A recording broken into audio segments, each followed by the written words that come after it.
ഞങ്ങളിങ്ങ് പോകുന്ന വഴിക്ക് കൊന്നത്തടി സർവീസ് സഹകരണ ബാങ്ക് കണ്ടേ. ഞങ്ങൾ അവിടെ ഒന്ന് കയറിയേക്കാമെന്ന് വിചാരിച്ച് ഒന്ന് കയറുക.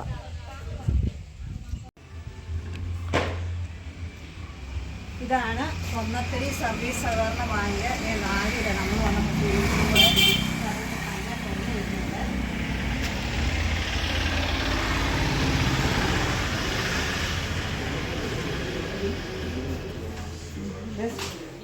സ്റ്റാഫൊക്കെയാണ് നമ്മൾ കാണുന്നത്. എല്ലാവരും ഉണ്ട്, അതാത് സ്റ്റേറ്റുകളിലൊക്കെ ഇരിക്കുന്നതാണ്. ഇവിടെ ആരും അവധി പോലും എടുക്കുകയെന്ന് എനിക്ക് തോന്നുന്നില്ല.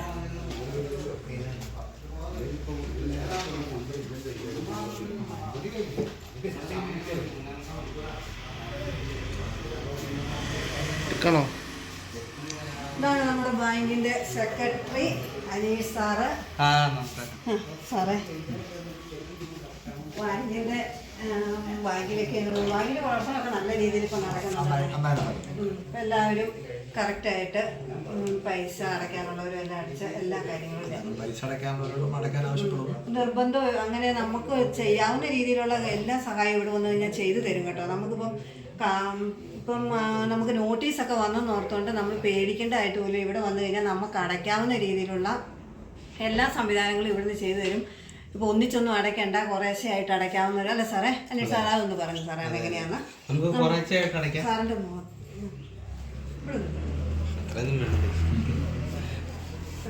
വായ്പകൾ നമുക്ക് തവണകളായിട്ട് അടയ്ക്കാനുള്ള സൗകര്യമുണ്ട് ഇപ്പോഴും. അത് ആളുകൾക്ക്, നമ്മുടെ അംഗങ്ങൾക്ക് അത് അത്ര ബോധ്യമല്ലെന്ന് തോന്നുന്നു. വായ്പകൾ തവണകളായിട്ട് അടയ്ക്കാം, കുറേശ്ശെ ആണെങ്കിൽ കുറേശ്ശെ അടയ്ക്കാം, പിന്നെ തവണയാക്കി മാറ്റാം. അപ്പം ബാങ്കിന്റെ പ്രവർത്തനങ്ങളായിട്ട് എല്ലാ അംഗങ്ങളും സഹകരിച്ച് പോരുന്നു. കുഴപ്പമില്ല, നല്ല രീതിയിൽ ബാങ്കിന്റെ പ്രവർത്തനങ്ങൾ പോകുന്നുണ്ട്. നിങ്ങൾ വന്നതിൽ ഞങ്ങൾക്ക് വളരെ സന്തോഷമുണ്ട്. നമുക്കൊരു പേടി പോലെ തോന്നും, ബാങ്കിൽ നിന്ന് നോട്ടീസ് ഇനി ഒന്നിച്ച് പൈസ ആണെങ്കിൽ നമ്മൾ ആകെ പ്രശ്നമായല്ലോ. ഇതൊന്നിനും ഒന്നും പേടിക്കണ്ട. ഇവിടെ വന്നു കഴിഞ്ഞാൽ നമുക്ക് അടയ്ക്കാവുന്ന രീതിയിൽ എങ്ങനെ വേണമെങ്കിലും അത് മാസമാക്കി തരും എന്നുള്ളതാണ് ഇതിൻ്റെ അല്ലേ. അതെല്ലാം കാര്യത്തിന് സഹകരിക്കും, നമ്മളോട് സഹകരിക്കും. നമുക്ക് ഒത്തിരി സന്തോഷമായി കേട്ടോ ഇവിടെ വന്നപ്പോൾ. നിങ്ങളുടെ കയ്യിലുണ്ടാവുന്ന പൈസ കുറേശ്ശെയായി നമ്മൾ ബാങ്കിൽ അടയ്ക്കുക. നമ്മൾ ഒരുമിച്ച് അടയ്ക്കാൻ വേണ്ടി മാത്രം നിൽക്കരുത്. ഒരുമിച്ച് ചിലപ്പോൾ നമ്മുടെ കയ്യിൽ പണം ഉണ്ടായിരുന്നു, പക്ഷെ കുറേശ്ശെ പൈസ അടയ്ക്കാൻ വേണ്ടി ബാങ്കിൽ ക്രയവിക്രയം നടക്കണം. നമ്മൾ വായ്പ എടുത്തിട്ട് ഒരു വർഷം കഴിഞ്ഞല്ല നോക്കേണ്ടത്. എല്ലാ മാസവും ബാങ്കിൽ അടയ്ക്കാവുന്ന പൈസ നിങ്ങളുടെ ഇടാം, അതുപോലെ അത് എടുക്കാം. അപ്പം ക്രയവിക്രയം നടക്കുമ്പോഴാണ് ബാങ്കിങ് നടക്കുന്നത്. നമ്മൾ ഡിപ്പോസിറ്റ് ചെയ്താലാണെങ്കിലും നമുക്ക് പറയുന്ന പോലെ തന്നെ ആ ഇൻട്രസ്റ്റ് കാര്യങ്ങളെല്ലാം കറക്റ്റായിട്ട് ആവശ്യപ്പെടുമ്പോൾ തിരിച്ചു കൊടുക്കുകയും ചെയ്യും. തീർച്ചയായിട്ടും അത് 100% ഗ്യാരണ്ടി. ഒത്തിരി സന്തോഷമുണ്ട് ഇപ്പോൾ ബാങ്കിൽ വരാനും അനീഷ് സാറിനെ കണ്ടും പ്രസിഡന്റ് ചേട്ടനോട് പ്രസിഡന്റിനോടും ഒക്കെ ആയിട്ട് ഇത്രയും അടുത്ത് ഇടപെടാനൊക്കെ ഞങ്ങൾക്ക് സാധിച്ചതിനാണെങ്കിൽ ഒരുപാട് സന്തോഷമുണ്ട്.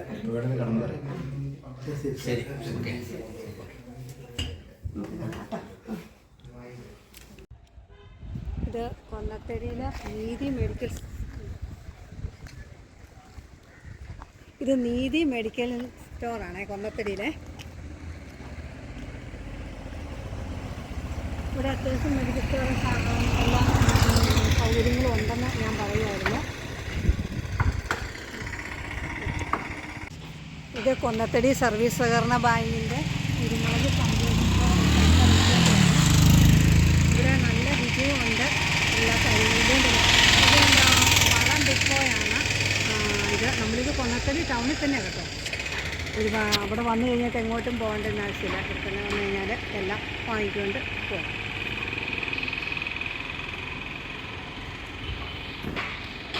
ഇതാണ് നമ്മൾ കൊന്നത്തടിയിലേക്ക് വരുന്ന വഴി. ഇരുവശങ്ങളിലുമായിട്ട് നല്ല ഭംഗിയുള്ള സ്ഥലങ്ങളാണ്.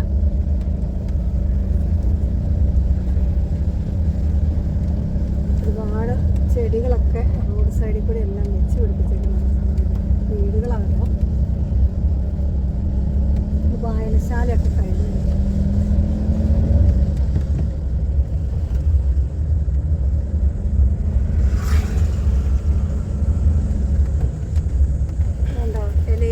എലൈറ്റ് ബസ്സാണ്.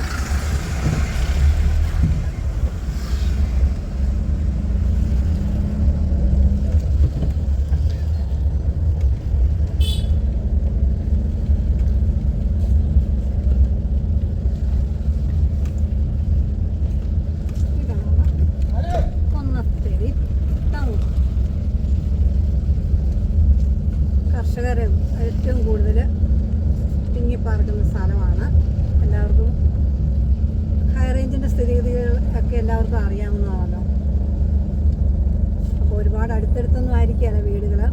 എന്നാലും എല്ലാവർക്കും ഇവിടെ വന്നാണ് സാധനങ്ങളൊക്കെ വാങ്ങാൻ വേണ്ടി കൊന്നത്തടിയുള്ള പരിസരങ്ങളിലുള്ളവരെല്ലാം വരുന്നത്.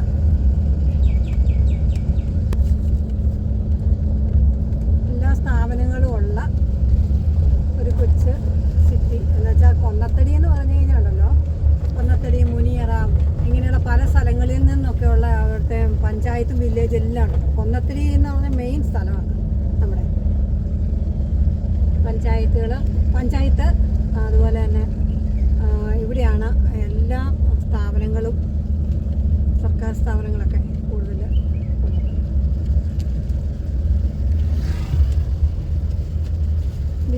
വില്ലേജ് ഓഫീസൊക്കെയാണ് നമ്മുടെ കൊന്നത്തടി വില്ലേജ് ഓഫീസൊക്കെ കൊന്നത്തടി തന്നെ കേട്ടോ.